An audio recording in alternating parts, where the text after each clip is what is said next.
কণ কণ শিশুসকলৰ মুখত আনন্দৰ বন্যা কাটিছে কেকো।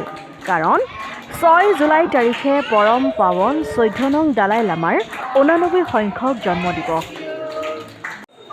দালাই লামাৰ 89 সংখ্যক জন্মদিৱস উপলক্ষে এইদৰে শনিবাৰে ভাৰত তিব্বত সহযোগ মঞ্চৰ কাৰ্যকৰ্তা আৰু মঞ্চৰ মাৰ্গদৰ্শক ডক্টৰ ইন্দ্ৰেশ কুমাৰজীৰ তত্বাৱধানত বেলতলা হাইস্কুলৰ প্ৰাংগণত আৰ্ট স্কুলৰ শ্ৰেণীকোঠাত পালন কৰা এই দালাই লামাৰ জন্মদিৱস। বেলতলা হাইস্কুলৰ প্ৰাংগণত আৰ্ট স্কুলৰ শ্ৰেণীকোঠাত পালন কৰা হয় এই দালাই লামাৰ জন্মদিৱস। দালাই লামাৰ প্ৰতিচ্ছবিত এগছি বন্তি প্ৰজ্বলনেৰে দীৰ্ঘায়ু কামনা কৰে ভাৰত তিব্বত সহযোগ মঞ্চৰ ৰাষ্ট্ৰীয় কাৰ্যবাহী সদস্যা উৰ্বশী মহন্তৰ লগতে মঞ্চৰ কাৰ্যকৰ্তাই। আনহাতে শিশুসকলৰ সৈতে কেকো কাটে দালাই লামাৰ অনুৰাগীসকলে। তদুপৰি দালাই লামাৰ আদৰ্শৰাজি সম্পৰ্কে আলোকপাত কৰি উৰ্বশী মহন্তই শিশুসকলৰ মাজত উপহাৰো বিতৰণ কৰে। উল্লেখযোগ্য যে এই কাৰ্যসূচীত ভাৰত তিব্বত সহযোগ মঞ্চৰ অসম প্ৰদেশৰ সভাপতি কৈলাশ শৰ্মা, যুৱ সভাপতি ঋতুৰাজ দাস, যুৱ বিত্ত বিভাগৰ সদস্য মফিজুৰ ৰহমান চৌধুৰী, প্ৰচাৰ বিভাগৰ সদস্য ৰমেশ এছ, বসন্ত শইকীয়াৰ লগতে কেইবাগৰাকীও বিশিষ্ট ব্যক্তি উপস্থিত থাকে।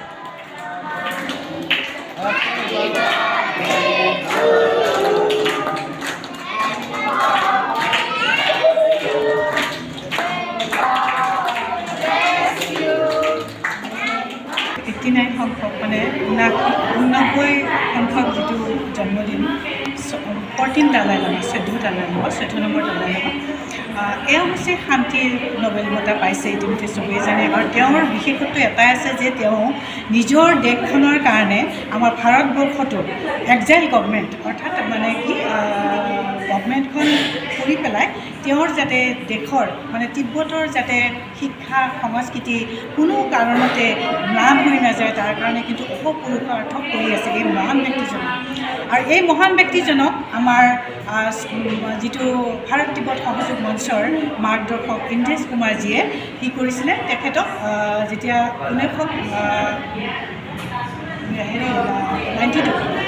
1992 তেওঁলোকে আমাৰ ধৰমশালাত দালাই লামাৰ মানে অনুৰোধ মৰ্মে তেওঁ কৰিছিলে, ভাৰত তিব্বত মানে সংগঠনটো মানে স্থাপন কৰিছিলে। এই সংগঠনত মানে মূল উদ্দেশ্য তেওঁ ৰাখিছিলে যে তিব্বতক যদি আজাদ কৰিবলগীয়া হয় তেতিয়াহ'লে ভাৰতখন যিহেতু সুৰক্ষিত হ'ব, সেইকাৰণে প্ৰত্যেকজন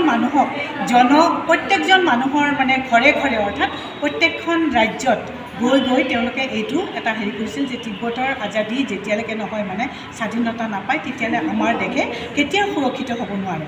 দ্বিতীয়তে কৈলাশ মানসৰোবৰৰ মুক্তি। এয়া শাওণ মাহ আহিছে, আমি সকলোৱে শিৱলিংগত পানী ঢালিম বা শিৱৰ পূজা আৰাধনা কৰিম, মহামৃত্যুঞ্জয় মানে মন্ত্ৰৰে চৌদিশ মুখৰিত কৰিম।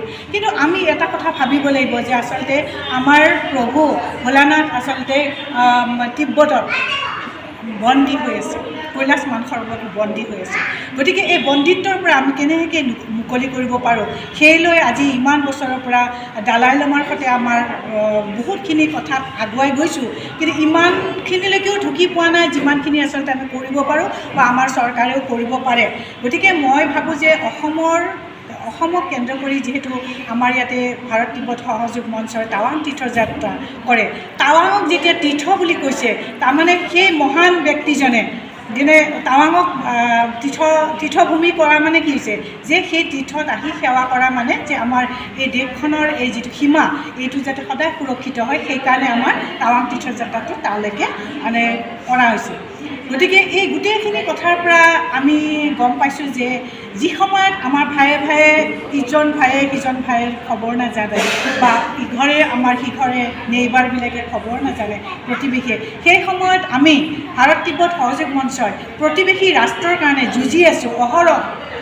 কিমান মানে কৰিব পাৰিছোঁ নাজানো, কিন্তু অহৰহ কিন্তু মনত এটা দালাই লামাৰ হকে অৰ্থাৎ তিব্বত যাতে স্বাধীন হয় আৰু দালাই লামাৰ জীৱন কালতে যাতে স্বাধীন হয়, তেওঁ যাতে নিজৰ ভূমিত থিয় হৈ সগৌৰৱে আকৌ মূৰ তুলি চাই আকৌ তেওঁ বৌদ্ধ ধৰ্ম মানে সত্য অহিংসাৰ বাট আকৌ মুকলি কৰিব পাৰে, সেয়াই আমি বহুত কামনা কৰিছোঁ আৰু ঈশ্বৰলৈ আশীষ বিচাৰিছোঁ যাতে দালাই লামাৰ মনৰ সপোনবোৰ, আমাৰ ইংৰাজীয়ে কৰা সংকল্পবোৰ, আমাৰ যাতে গোটেইখিনিকে ঈশ্বৰে সঠিক ৰাস্তাৰে নি পেলাই আমাৰ সকলোৰে মনোবাঞ্ছা পূৰণ কৰে।